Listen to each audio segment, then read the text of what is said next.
Ikaw ba si Olsen? Kami sana yung sasabay.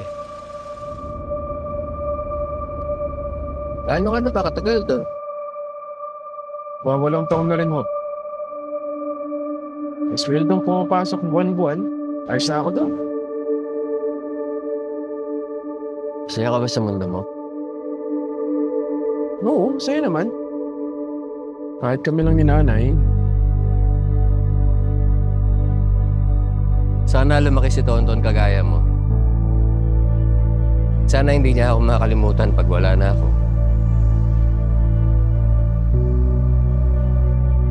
Saan naman ho kayo pupunta? Wala ka bang balak ng pamilya? Kung kaya ko na. Yung talagang kaya ko na maging tatay.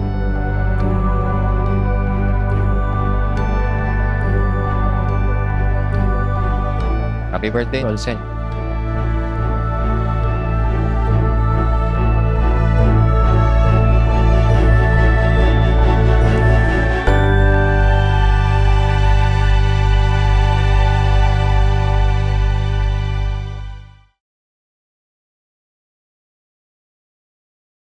JP, Bakit si Khalil ang napili mong mag-play as yourself sa All Saints Day? As myself Ay, grabe talaga. naman yun. Natutukan Di ba ako ikaw ni yun? Khalil eh. Natutukan ako ni Khalil sa Project 8 eh. Hindi ba ikaw si Olsen? Hindi ko naman talang buhay yun, te. Hindi, pero parang ikaw. Oh, kasi naalala ko kasi nung second year high Pati school lang ako. ba yung sagot din agad? Nung second year high school kasi ako, medyo hindi naman nagkakalayo. Pinagod lang ako ng sistema ng pelikula. Saka dati may nunal ka dito, no? Oo, Dito. lumipat. So, wala Lumipat eh. sa paa. Ikaw, Tonet, bakit si Nylilia yung napili mong gumanap sa'yo? Ayun ka. Natutukan din ako. Pinagod. Sorry, Keta. Anyway. So ngayon, ang ating episode for today ay tungkol naman sa cast, sorry, may murder ng kape sa likod. With the cast of All Saints Day at malalaman natin kung, kasi pag pinanood niyo yung pelikula at lalo pag medyo kilala niyo si JP, alam niyo may siya, hango siya sa, hindi man hango, pero parang inspired. Ano ba yung inspired by, inspired in Tagalog? Inspired. Parang why? Inspired. Inspired siya by real events, di ba? So, gusto ko lang malaman bakit sila yung napili, si Khalil tsaka si Sir Romney. Eh parang, saan kaya kayo magkamukha ni Khalil? Gusto kong malaman. Hindi ka naman, saan ba galing yung, ano ba yung guide questions mo? Sino ba nagbigay sa'yo niyan?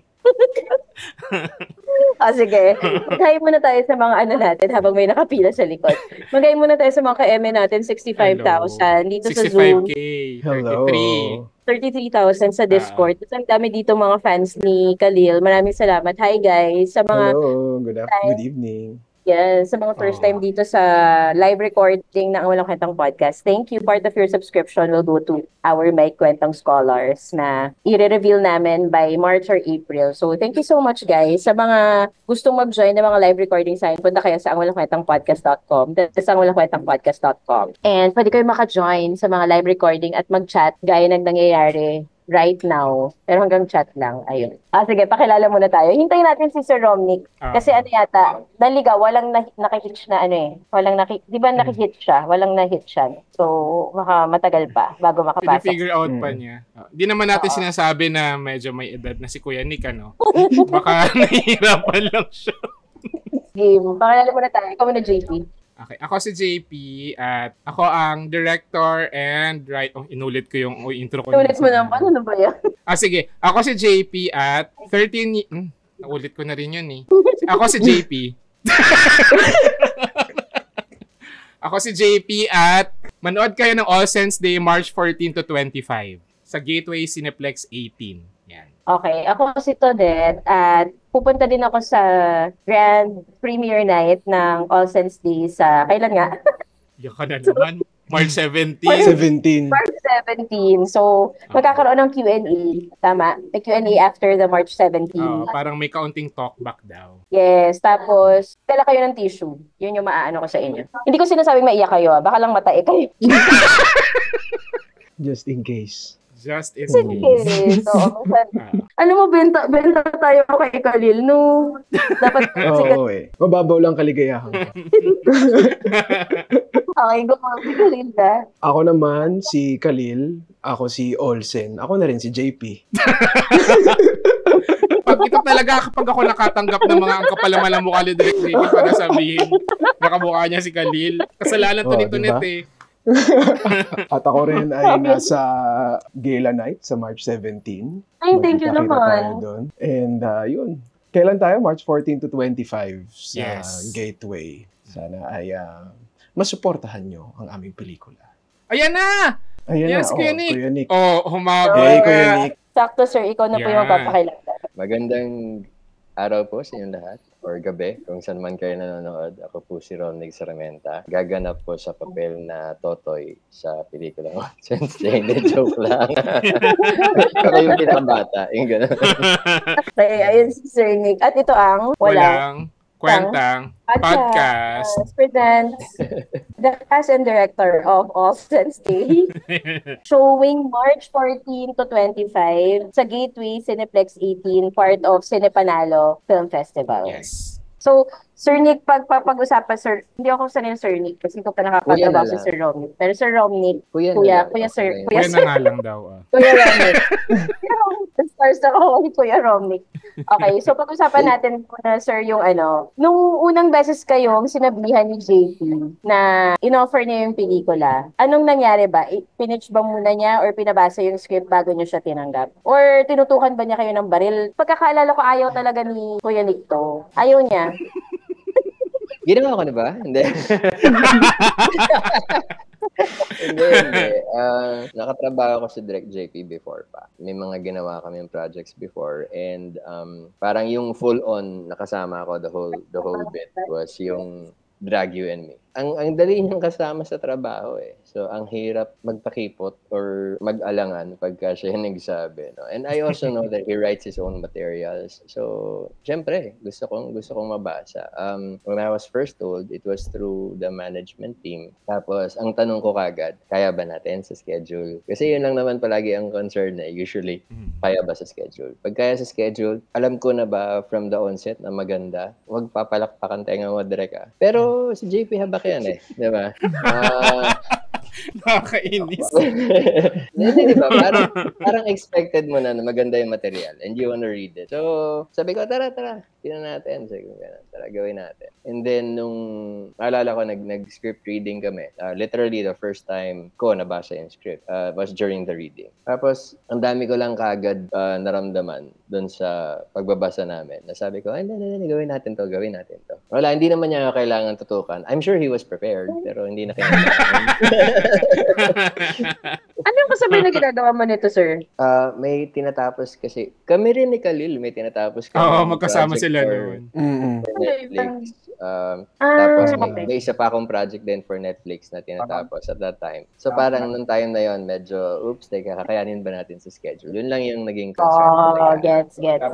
Pero sino unang kinas mo ba, JP? Si Khalil o Kuya Nick? Sabay silang kinausap. Hindi lang sabay yung sagot.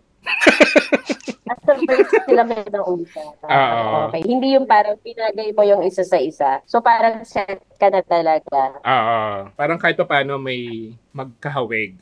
Pero si Khalil, kailan ka nag-guess nung binigay sa'yo ni JP yung script? Ako, ang naalala ko noon, yun din, so yung tinatapos namin na project, yung One Hit Wonder for Netflix. Tapos, actually, yun lang ginagawa ko nung time na yun. Pero, si Direk JP, naalala ko, first time kita ma-meet noon was Go-See sa PBA. O, yung hindi na natuloy na project. Hindi na natuloy na project. Sayang.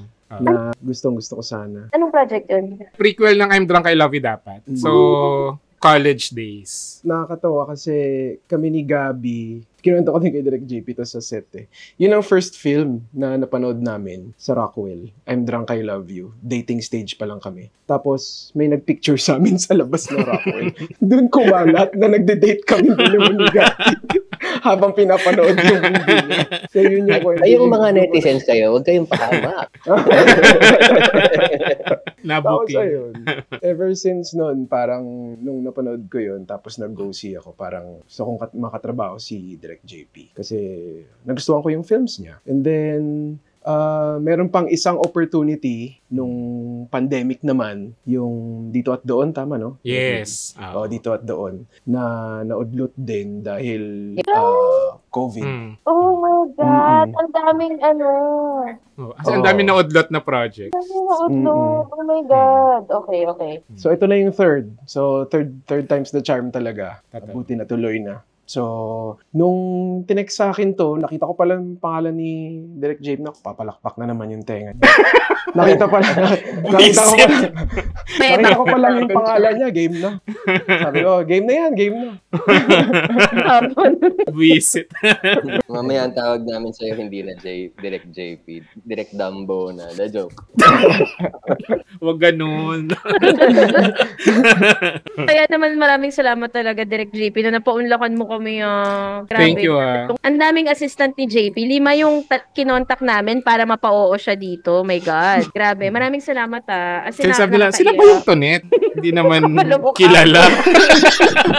Napanood ko na yung kalahati. Nagpapa-help si JP sa amin mag-subtitle ng film. Actually, nabasa ko na yung first part. Akala ko sasabihin mo, napanood ko yung kalahati kasi pinirate na namin yung pelikula niya.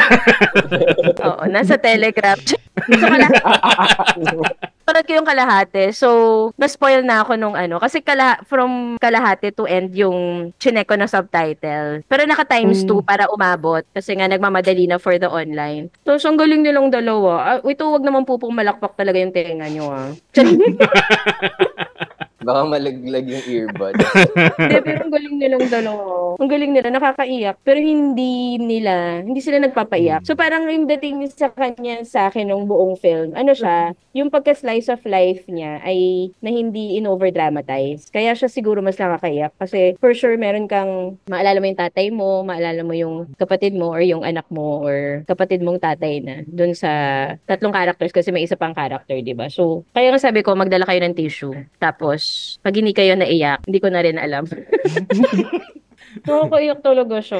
Lalo yung, hindi ko na alam. Anyway, ano yung favorite part nyo na kinunan sa pelikula? Kasi merong isang part doon, hindi ko alam kung nakwento sa inyo ni JP, na merong isang part doon sa pelikula, isang eksena sa pelikula nyo, na habang sinushoot niya yon, nagtago kasi siya, so hindi nyo siya nakikita. Nag-breakdown siya. Parang Hindi naman breakdown. OA to si Tonet. Hindi umiyak. May si OA din to si Tonet.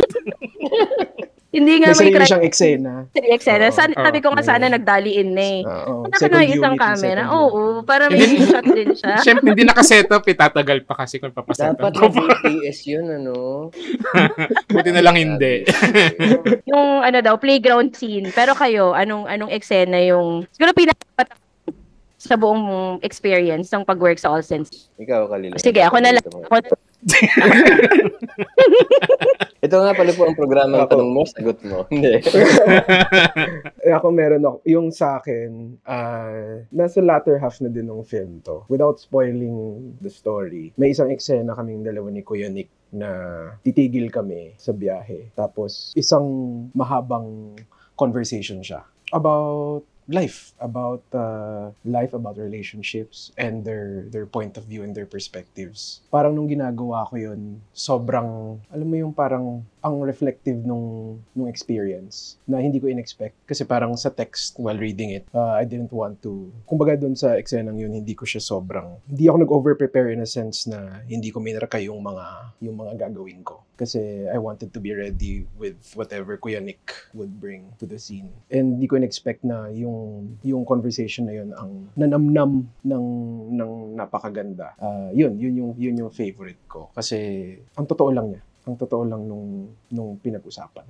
Anong masishare mo pa doon, JP, without spoiling? I think yung pinaka-summary nung conversation ay kung masaya ba sila sa mundo nila ngayon. Yun. So yun yung doon umiikot yung conversation about happiness. Ang galing nila doon. Ang galing nila. Ako, I agree. Ang ganda ng eksenang yon. Pero ang dami kasing parts dun sa pelikula na, for lack of a better word, ang naked ng characters. Na very open lang sila to share whatever it is that they have inside, kung ano man yung pinagdadaanan nila. And at the same time, who they are. And for me, ang rare kasi ng ganong pelikula. Ang rare ng pelikula na vulnerable yung character all throughout. Usually, ang storytelling ng mga napapanood natin, each character will have their moments of vulnerability. And most of the time, yung 80% ng pelikula, they're just trying to show kung gaano sila katibay as people. Pero ang ganda kasi nitong storytelling na to because it's a very defenseless storytelling. When I say defenseless storytelling, lahat ng character na may meet mo, nagpapakatotoo lang. And in that sense, they're all vulnerable at any time in the story. So, ang sarap ng pagkakahabi, ang sarap ng pagkakakwento. And I was telling Direct JP during one of the shoots na ang dami mong makikita eh. Ang daming eksena na mapapaisip ka. And tama yung sinabi ni Khalil, no? It's very introspective. Pero yung isa, yung roadside, I agree, yung park scene, and at the same time, the drive, yung drive, it's just very telling kung anong klase yung mga tao sila and where they are at that point in their lives. Grabe.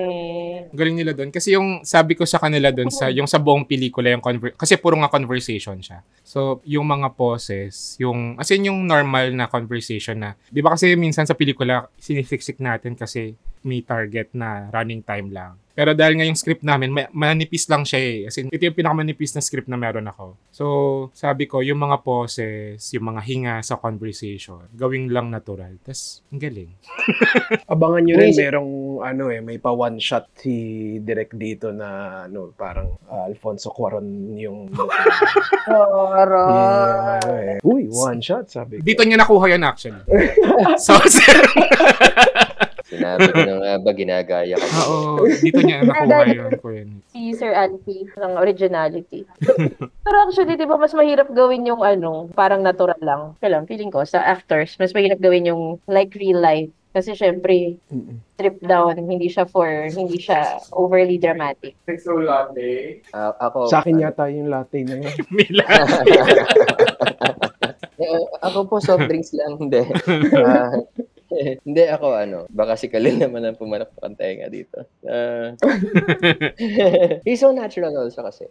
Alam mo yun, he doesn't try so hard. I like that in a co-actor na in essence kasi sa isang eksena, kailangan nag-aabangan kayong dalawa eh. Like he said, no, he did not over-prepare for things. And that's important in a scene because, katulad din na sinabi niya, hindi mo alam kung ano ibibigay ng ka-eksena mo eh. So, pinaka-raw yung nakikinig kayo sa isa't isa and pinakikiramdaman nyo ano yung subtext ng sinasabi ng ka-eksena ko. Ano yung gusto niya talagang iparating sa akin. At habang nag-iisip ka at nararamdaman mo, mas madali palabasin yung natural. Diba? Kasi nakikita mo na they become, like I said, not only were the characters vulnerable, I think at many times during the shoot, we also allowed ourselves to be vulnerable to the scene na gawin lang natin to ng kung ano yung sinasabi ng puso natin. Kaya ang gaan, the work was never difficult, and I appreciate Khalil for that because ang dali ng trabaho. Likewise, Kuya Nick. Thank Grabe. you. Sarap naman marinig nun from Sir Romnick, Sir Men. Hindi, I think, dagdag ko lang dun. I think kasi naalala ko nung reading pa lang, napansin na agad namin yung pagkanipis nga nung script. Tapos, off the bat, naging clear si Direk JP dun sa vision niya for the film. So, I think naging important yun para maintindihan namin kung paano magpe-pace yung kwento. So, parang heading into the principal shooting, medyo, at least programmed na in a way yung choices na pinrepare namin for the scenes. So, yun nga, parang naging very magaan. Yun din yung naramdaman ko. Ganda. Siguro last question ko kasi feeling ko mas mahaba yung masasagot ni JP. Wow.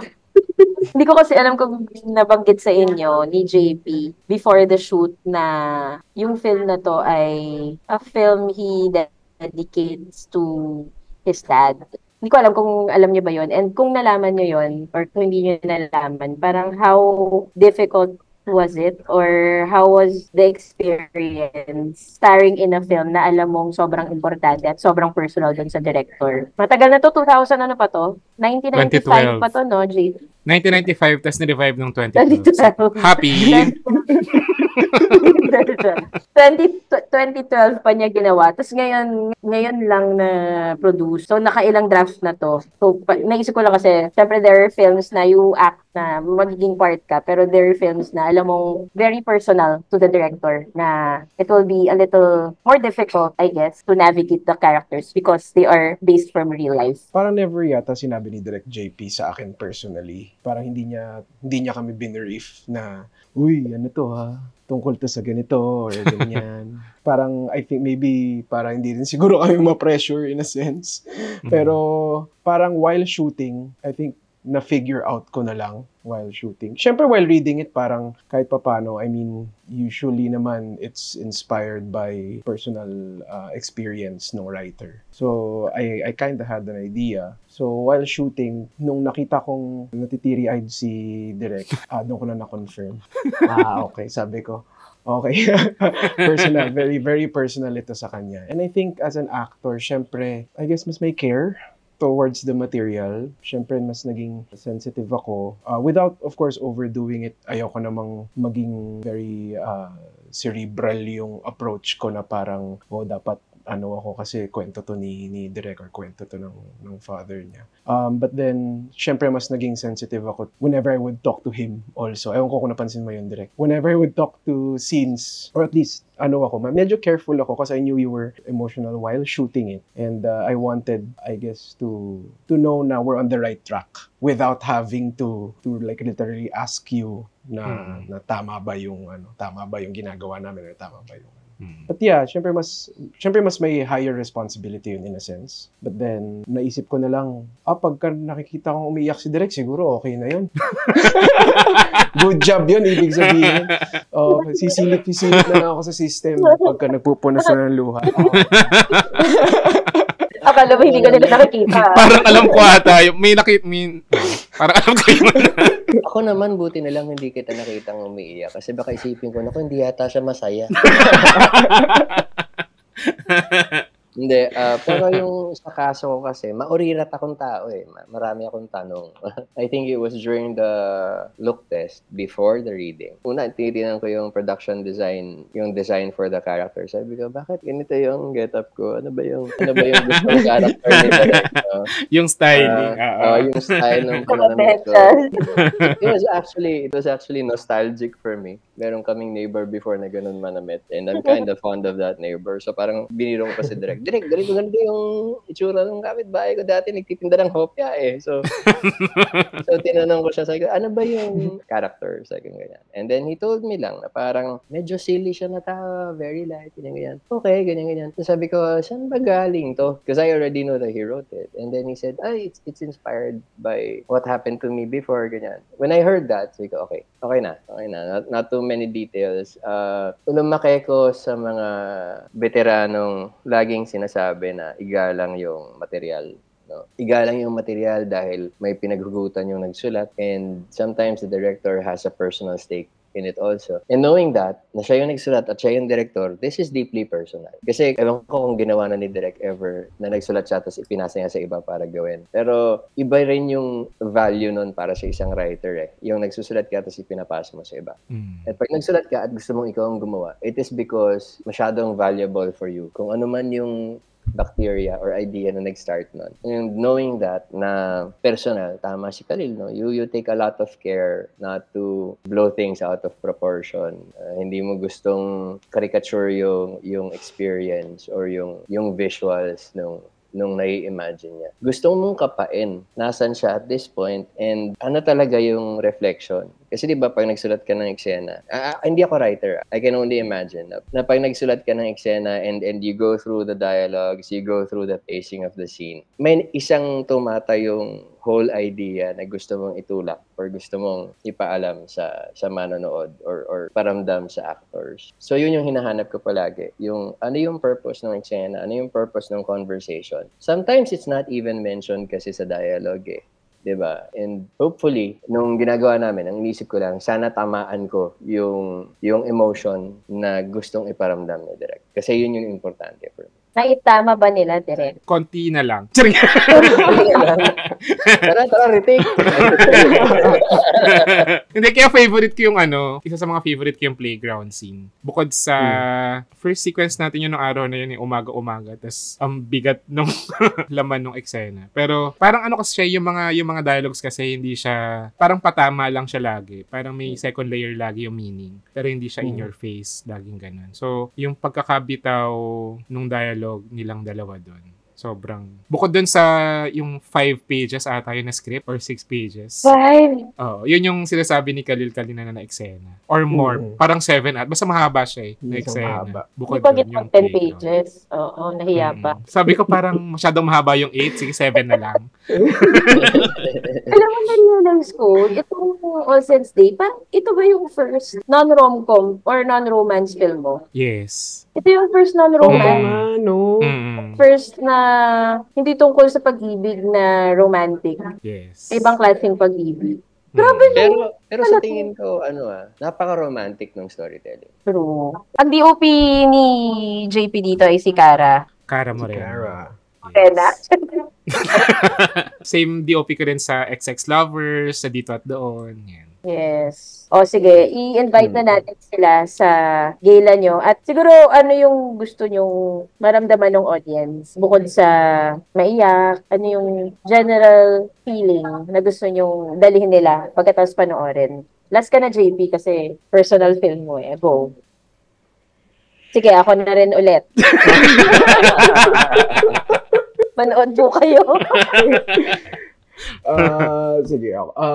Yes, sa lahat ng nanonood, sana ay makasuporta kayo at makapanood kayo ng All Saints Day. It's this coming March 14 to 25 sa Cine Panalo sa Gateway.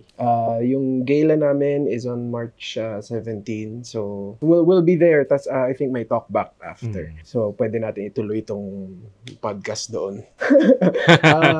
Ang takeaway, I think same takeaway din nung ginagawa ko yung film. Naramdaman ko, kasi road film siya, di ba? I think 80% of the movie, tama ba? Like 70-80% of the movie is nasa road. And ako kasi personally, mahilig ako mag-drive. Feeling ko kaya ako kinas ni Direk JP kasi kailangan niya ng driver. Picture vehicle. Kailangan niya ng driver, kailangan din niya ng naging AC din ako dito, naging clapper din.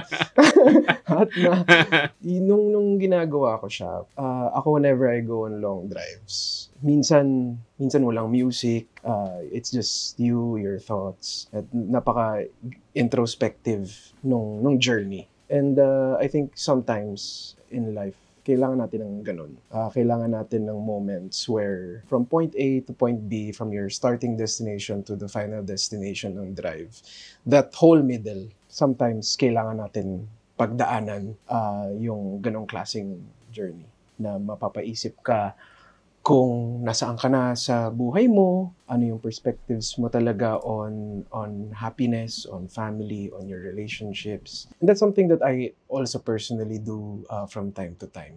And I think yung experience ko while doing the film as a whole ay para siyang ganun din. Kasi I'm also very close to my father. And we both love cars, we both love driving. So in a way, even though hindi ko siya kasama dun sa shoot, I connected with him through the script, through Direk, through Kuya Nick. It's the value of the relationships that we have in life and how other people can make you realize that, I think is very clear in the film when you watch it. So I'm sure magkakaiba tayo ng experiences. I'm sure magkakaiba tayo ng viewing experiences when you watch it. But I'm pretty sure pag roll ng credits, you will get the same experience as I did while doing this. Sa akin Ganda, siguro, mic drop. Ako na. O Kuya Nick. Hindi, sa akin siguro, I was listening to Khalil kanina, and I agree with so many points that he made. Sa akin siguro, ang masasabi ko lang sa mga manonood, pagpapanoorin niyo yung All Saints Day, as early as possible, gusto kong dumating dun sa puntong makalimutan yung kamyon at ma-envision yung sarili niyo dun sa eksena, dun sa sitwasyon, dun sa storytelling. Na makita nyo yung kung gaano siya ka-universal in the sense na kwento nating lahat to eh. Ang dala-dala ko the whole time, personally, is tatay ako eh. I have kids. No? And surprising din for me na alam kong sinulat to ni Direk JP and I found out later on it is to honor his father. Ang pinaka-surprising for me is how he is able to, if not put in words, at least understand how a father thinks. Ang laking bagay. And ang mga tatay in general, walang perpekto sa atin eh, 'di ba? I mean, at least pag tao, no. Pero there was no point where I felt like I had to excuse myself for the faults I made. But instead, I had to present myself for who I am. And on top of that, make my children understand na walang kapantay yung pagmamahal ko sa inyo. He understood that. And he showed that through the characters. Sobra kong na-enjoy because like so many other films that I have seen and I have been blessed to be a part of, may natututunan ako sa mga characters na ginagawa ko at sa mga characters na nakaka-eksena ko. At isa to dun sa mga masasabi ko na dami ko rin napulot, dami ko rin na-realize while doing it, which makes it not only personal but also valuable to me. So sana pag nanood kayo, just allow yourselves to be brought into the story. Yung ganun lang. Manood kayo, yes, to be entertained, but more than that, to feel. Just open yourselves up. Kasi ang dami niyong makukuha from the film. Seryoso. Ang dami. Yun. Ano ko iyo. Okay na po. Okay na po. Ang dami. Bakit naman yan? Nagtatawanan lang tayo dito. Sino nag-iwan ng sibuyas? Go, JP. Wakas. Bukod sa mga nasabi na rin nila, kasi nga yung film ay isa siyang mahabang road trip. Kasi nung namatay si Papa, galing akong QC hanggang Rizal, hanggang Angono, kung saan siya naka-hospitalized. Oo, ayun yun. Doon siya hospitalized. Tapos, yung that day, nung minessage ako nung ate ko na uwi na daw ako, ganyan. Kasi, baka ito na yon, baka ito na yung last day ni Papa, ganyan. So, biyahe ako agad, ganyan. Tapos, parang nagkaroon ng aksidente that time. Sobrang traffic, as in hours. Parang inabot ata ako ng 5 hours sa biyahe dahil sobrang traffic dahil dun sa accident.